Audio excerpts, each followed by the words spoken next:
ఓం నమ శివాయ శ్రీమాత్రే నమ. మిత్రులకి శ్రేయోభిలాషులకి అలాగే నన్ను ఇంతగా ఆదరిస్తున్న యూట్యూబ్ ప్రేక్షకులందరికీ కూడా పేరు పేరు ధన్యవాదాలు. మిత్రులారా, మీ అందరికీ కూడా ఆ పరాదేవత ఎల్లవేళలా మీతో ఉండి మీ మనోవాంఛ నెరవేర్చాలని మనస్ఫూర్తిగా కోరుకుంటున్నాను. మనం శ్రావణ మాసం అద్భుతమైన ఉపాయాలు తెలుసుకుంటున్నాం. చాలామంది మిత్రులు చేసుకోగలిగే ఉపాయాల గురించి చెప్పండి అని అడగడం జరిగింది. శ్రావణ మాసంలో ప్రతిరోజు కూడా చాలా అద్భుతమైన శక్తి కలిగిన రోజులు. ఎందుకంటే శ్రావణ మాసాన్ని శుభమాసం అంటారు. అంటే మనకి ఏ కార్యమైనా సరే, ఏ పూజ అయినా సరే మనకి చక్కగా అనుకూలంగా పనులవుతాయి. ఈ నెలలో వచ్చే సోమవారాలు కావచ్చు, మంగళవారాలు కానీ, శుక్రవారాలు, శనివారాలు, గురువారాలు ప్రతి వారం కూడా అద్భుతమైన శక్తి దాగి ఉంది. మనం చిన్న చిన్న ఉపాయాల ద్వారా, పరిహారాల ద్వారా, పూజల ద్వారా ఈ మాసంలో భగవంతుడి యొక్క కృపని మనం పొందగలం. ఎందుకంటే ఈ మాసాన్ని మనం అత్యంత పవిత్రమైన మాసంగా చెప్తాం. ఎందుకంటే ఈ మాసంలో శ్రావణ మాసం మామూలుగా శ్రావణ మాసంలో ఎలాంటి కార్యానికైనా సరే మనం చేస్తే సత్ఫలితాలు వస్తాయని శాస్త్రం చెప్తుంది. ఈ మాసంలో మామూలుగా నోములు, వ్రతాలు, పూజలు, శుభకార్యాలు ఇలాంటివన్నీ చేస్తూ ఉంటాం.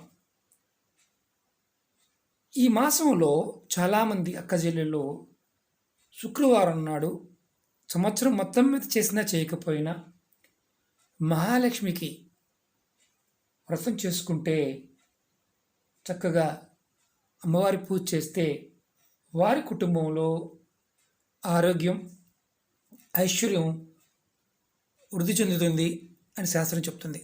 అంటే మీకు వీలైతే ప్రతి శుక్రవారం నాడు ఈ శ్రావణ మాసంలో ఆడవారు అమ్మవారి పూజ చేయండి. అలాగే మీకు చూపిస్తున్న వస్తువులు మనం కొన్ని అవసరాలకి పెద్దగా చేయలేం, ఏదైనా చిన్నగా చేసుకోవాలనుకుంటాం. అంటే ఇప్పుడున్న ఆర్థిక పరిస్థితి కూడా అలాగే ఉంది.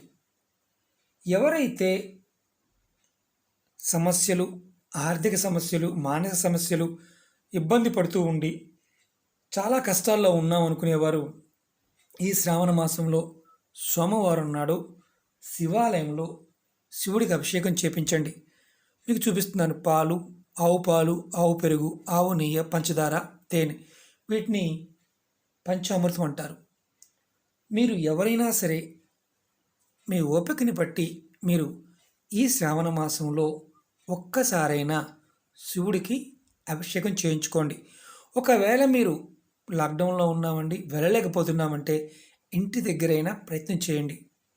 మీరు ఈ శ్రావణ మాసంలో శివునికి కనుక అభిషేకం చేస్తే, అలాగే మీరు వీలైతే చక్కగా పువ్వులు, మీరు తుమ్మి పువ్వులు దొరుకుతాయి, కలవ పువ్వులు కానీ, తుమ్మి పువ్వులు కానీ, అలాగే మీరు ఏదైనా సరే గన్నేరు పువ్వులు కానీ, తెల్లటి పువ్వులు ఏదైనా సరే, అలాగే కలవ పువ్వులు ఏదైనా సరే, తుమ్మి పువ్వులు చిన్న చిన్న పువ్వులు వస్తాయి, వాటితో అయినా సరే మీరు శివుడికి అభిషేకం చేయించేటప్పుడు చేయండి. అలాగే బిల్వపత్రాలతో కూడా మీరు సోమవారం నాడు చేసి చూడండి. అభిషేకం చేసినప్పుడు బిల్వపత్రాలు పెట్టండి, అలాగే తుమ్మి పువ్వులు పెట్టండి, ఉమ్మెత్తలు పెట్టండి. ఉమ్మెత్త పువ్వులు దొరుకుతాయి కదా, మన గ్రామీణ ప్రాంతాలు దొరుకుతాయి, దొరికితే చేయండి. లేదా తుమ్మి పువ్వులు మీకు ఈ పువ్వులతో గనక ఈశ్వరారాధన చేస్తే ఖచ్చితంగా మీ మనోవాంఛ నెరవేరుతాయి. ఈ పదార్థాలు అనేవి మాకు దొరకవండి అంటే ఏ ఒక్క పువ్వు దొరికినా దానితో అయినా ప్రయత్నం చేయండి. అలాగే ఆడపిల్లలు వివాహం కావడం లేదు అనేవారు ఈ శ్రావణ మాసంలో మంగళ గౌరీ వ్రతం చేసుకోండి.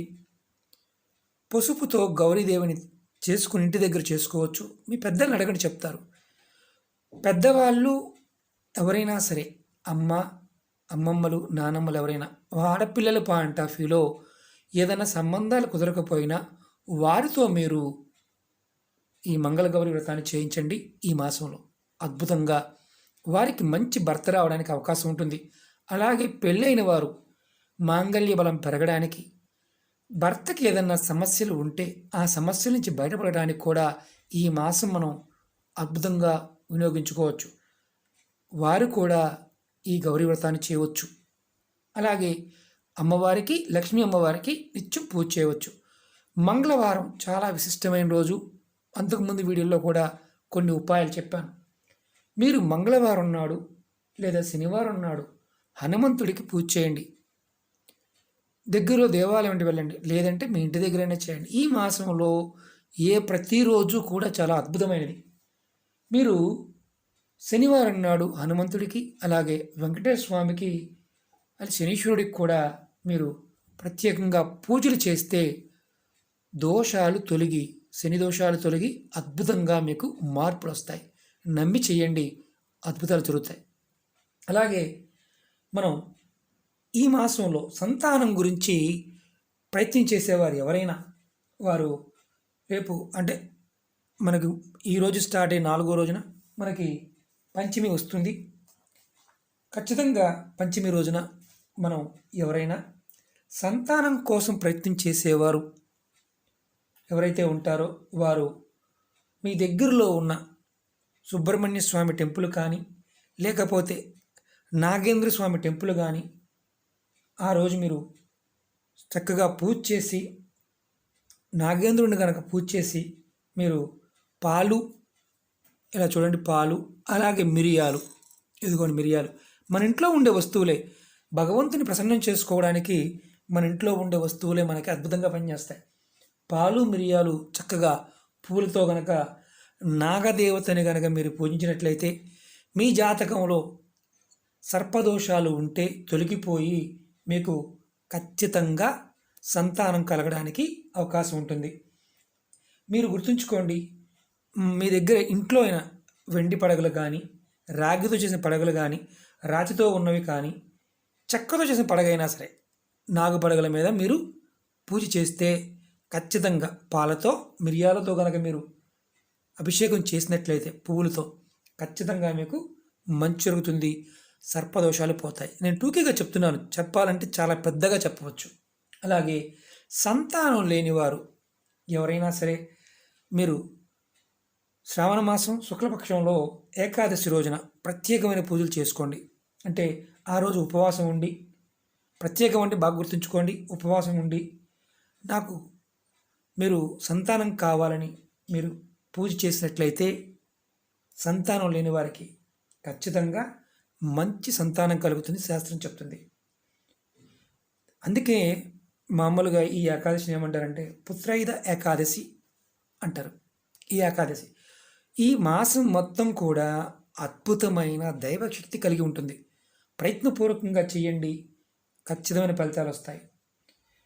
ఈ మాసంలో చాలా మనకి మంచి మంచి పండుగలు ఉన్నాయి. ఈ మాసంలోనే మన హోలీ పౌర్ణమి వస్తుంది. అలాగే ఈ మాసంలో శ్రావణ మాసంలో పౌర్ణమికి ముందు వచ్చే శుక్రవారం నాడు కనుక, అంటే పౌర్ణమికి ముందు మీరు వరలక్ష్మి వ్రతాన్ని చేసినట్లయితే సంవత్సరంలో ఈ ఒక్కసారి చేసిన మీ ఇంట్లో అద్భుతమైన ఫలితాలు చూస్తారు. అమ్మవారు మీకు వరాలు ఇస్తుంది. ఎవరైతే భర్తలు అనారోగ్యంతో బాధపడుతూ ఉన్నా వారికి ఆరోగ్యం చేకూరుతుంది. భర్తల మాట వినాలి, మా మాట వినాలని చాలామంది అడుగుతూ ఉంటారు. ఆ మందు కావాలి, ఇది చెప్పని అడుగుతుంటారు. ఈ వరలక్ష్మి వ్రతం రోజున మీరు అమ్మవారిని అడగండి, మీ భర్త మీకు ఖచ్చితంగా వ్రతం చేయండి. మీరు వ్రతం చేసుకునే విధానం, ఎందుకంటే నేను చెప్పాలంటే గంట పడుతుంది. మీ దగ్గరలో ఉన్న దేవాలయ పూజారిని కనుక్కోండి, చక్కగా కలిసి చేసుకోండి, వారిని అడిగి చేసుకోండి. ఇంట్లో మీకు పుస్తకం వరలక్ష్మి వ్రత పుస్తకాలు కూడా ఉంటాయి. మీకు చదవడంలో ఏదైనా దోషాలు ఉంటే ఒక బ్రాహ్మణ్ణి పిలిచి చేసుకోండి. ఒక్కసారి ప్రయత్నం చేయండి, ఖచ్చితంగా మీ భర్త మీ మాట వింటాడు. మీ భర్తకి మంచి ఆయుష్ కూడా పెరుగుతుంది. ఎందుకంటే ఈ పురాణ కథల్లో మీరు గమనించండి, చారుమతీదేవి వరలక్ష్మి వ్రతాన్ని, అంటే ఆమె వరలక్ష్మి వ్రతాన్ని చేయడం వల్ల ఆమెకి అమ్మవారు అష్టైశ్వర్యాలు ఇచ్చిందని శాస్త్రం చెప్తుంది. చాలా చిత్రంగా ఉంటాయి, కానీ ఈ మాసానికి చాలా అద్భుతమైన శక్తి ఉంది. అలాగే శ్రావణ మాసం అనగానే చంద్రుడు యొక్క మాసం అంటారు దీన్ని. చంద్రుడు మనోకారకుడు. మనం ఎప్పుడైనా సరే మనోవికల్పాలు మన మనసులో విపరీతమైన సమస్యలు ఎదుర్కొంటుంటే మానసికమైన సమస్యలైనా సరే ఈ మాసంలో మీరు దేవతారాధన మీ ఇష్టదేవతారాధన చేయండి. ఖచ్చితంగా మీకు మంచి జరుగుతుంది. ఇది మన పెద్దలు మనకి ఈ మాసాన్ని కనుక మనం ప్రతిరోజుని ప్రతి క్షణాన్ని కూడా దైవానికి మనం మన ఇష్టదైవాన్ని కూడా తలుచుకుంటూ ఉంటే అద్భుతమైన ఫలితాలు ఉంటాయి. మీరు సోమవారం నాడు శివుడికి అభిషేకం చేయవచ్చు, మంగళవారం నాడు గౌరీదేవి వ్రతం చేయవచ్చు, బుధవారం నాడు విష్ణువు ఆలయాన్ని విష్ణు పూజ చేయవచ్చు, లేదంటే మీరు పాండురంగుడి పూజ కూడా చేయవచ్చు. గురువారం నాడు గురు పూజ దత్తాత్రేయుడి పూజ చేయండి. మీరు ఎవరైనా చాలామంది మంత్రసిద్ధులు నేర్చుకోవాలనుకుంటారు, మాకు మంత్రాలు రావాలి అనుకుంటారు, చేస్తున్న పనుల్లో విజయం సాధించాలనుకుంటారు. గురువారం నాడు దత్తాత్రేయుడిని పూజించండి. ఈ మాసంలో ఏదైనా సరే నియమనిష్టలతో ఆచరించండి.